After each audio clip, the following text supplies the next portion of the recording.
Aujourd'hui, je vais vous faire part d'un présupposé en PNL qui est important, qui dit on ne peut pas ne pas communiquer. Effectivement, qu'on le veuille ou non, en fait, on communique constamment et même quand on ne parle pas, on communique.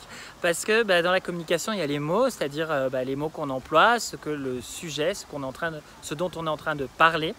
Mais il y a aussi toute la communication non verbale, ça veut dire l'attitude que je vais avoir, le ton de ma voix, etc. Et effectivement, là, je vais aussi communiquer des choses. Ce qui veut dire que quand je communique avec vous, vous êtes en train de percevoir des choses sur moi dont je n'ai absolument pas conscience.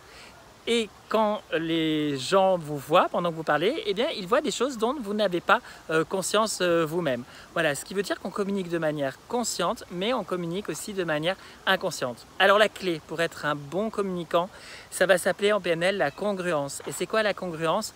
C'est si justement je suis vraiment dans l'authenticité et que je suis vraiment en accord entre ce que je dis et ce que je transpire, c'est-à-dire ce qui se voit quand je parle, pendant que je communique, eh bien, les personnes vont avoir beaucoup plus confiance en moi parce que ça sera raccord entre le contenu de ce qu'ils vont entendre et ce qu'ils vont pouvoir constater de moi. Ça sera vraiment raccord dans les deux cas. Et là, on est bien congruent.